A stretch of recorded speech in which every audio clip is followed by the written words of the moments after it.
Selamat datang saudara-saudari. Kita bersambung dalam belajar bagaimana penyembuhan jiwa boleh berlaku. Langkah ketiga kita belajar mengenai belajar daripada Yesus. Kerana Yesus menderita untuk menebus dosa kita. Ya. Dan Yesus juga mengampuni orang yang melakukan ketidakadilan kepada dia. Ya. Dalam jiwa dia di atas kayu salib, dia tahu betapa sakitnya badan dia menderita, ya. Tetapi dia tahu ada kemenangan di atas kayu salib, ya. Apa yang menyebabkan jiwa dia tidak menjadi hapus atau tumbang, ya, kerana ramai yang menghina dia, ya. Dan kita tengok di dalam Lukas babak 23, ya.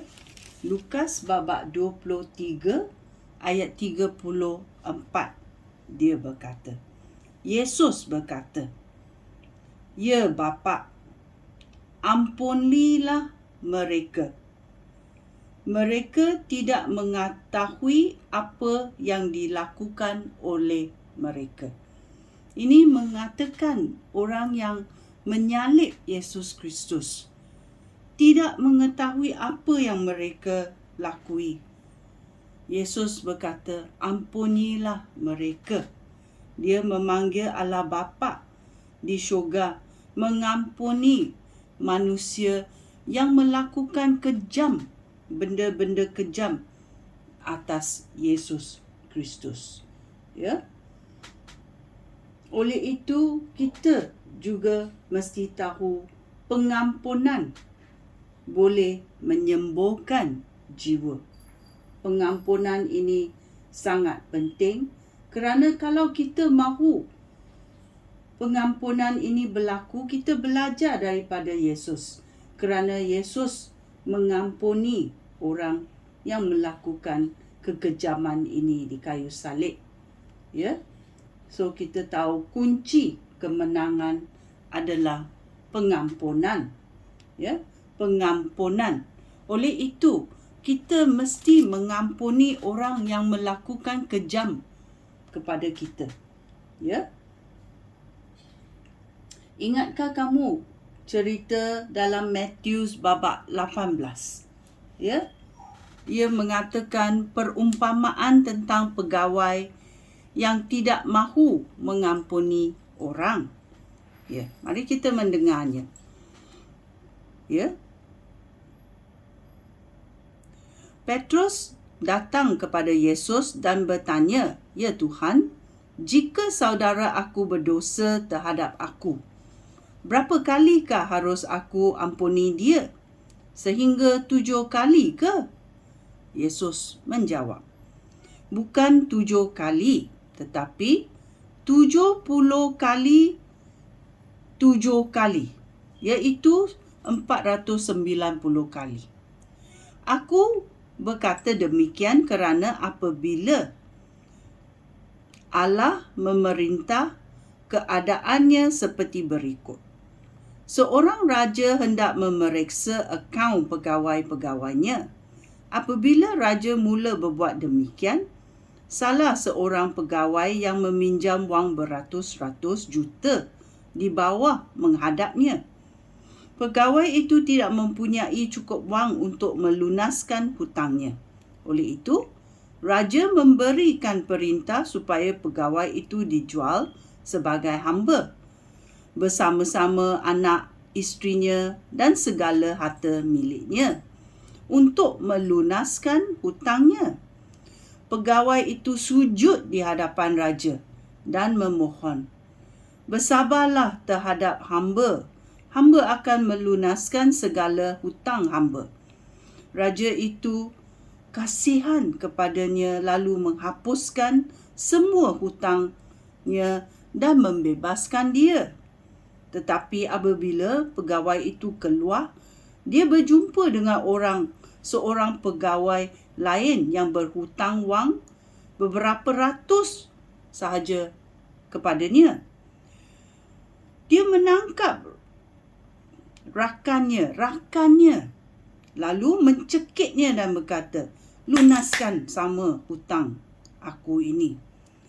Rakannya itu sujud di hadapan dan memohon, "Bersabarlah, aku akan melunaskan hutang aku." Tetapi pegawai itu tidak menghiraukan permohonan rakannya. Sebaliknya, dia memberikan perintah supaya rakannya dipenjarakan sehingga dia melunaskan hutangnya. Ini rakannya. Dan dia boleh membuat sekejam ini. Apabila pegawai yang lain melihat hal itu, mereka sangat sedih dan melaporkan segala perkara itu kepada raja. Lalu raja memanggil pegawai yang jahat itu dan bertitah, "Hai hamba yang jahat, semua hutang kamu sudah dihapuskan kerana kamu memohon supaya beta mengampunkan kamu. Sepatutnya kamu mengasihani rakan kamu sebagaimana beta sudah mengasihani kamu." Raja sangat murka. Lalu pegawai yang jahat itu dipenjarakan dan dihukum sehingga semua hutangnya dilunaskan. Yesus mengakhiri ceritanya dan berkata, "Demikianlah Bapa aku yang di syurga akan melakukan kepada setiap orang daripada kamu, jika kamu tidak mengampuni saudara kamu dengan ikhlas." Ya. Oleh itu kita tahu pengampunan ini sangat penting. Kerana Yesus sanggup mengampunkan orang yang menyalibnya di kayu salib. So kita juga mahu mengikut teladan Yesus. Kita juga mahu mengampuni sesiapa sahaja yang berlakukan ketidakadilan terhadap hidup kita. Kerana kita tahu kebencian boleh merosakkan jiwa kita. Oleh itu, pengampunan adalah kunci untuk membebaskan kita daripada kebencian. Ya. Oleh itu, kita tahu kunci adalah pengampunan.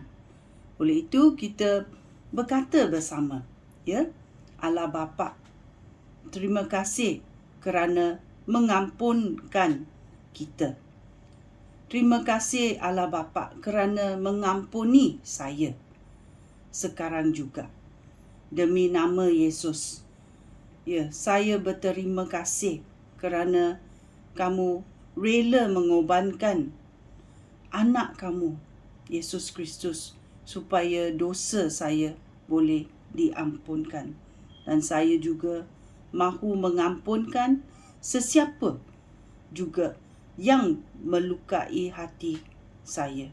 Saya membuangkan kebencian ini di dalam longkang, di dalam dunia ini.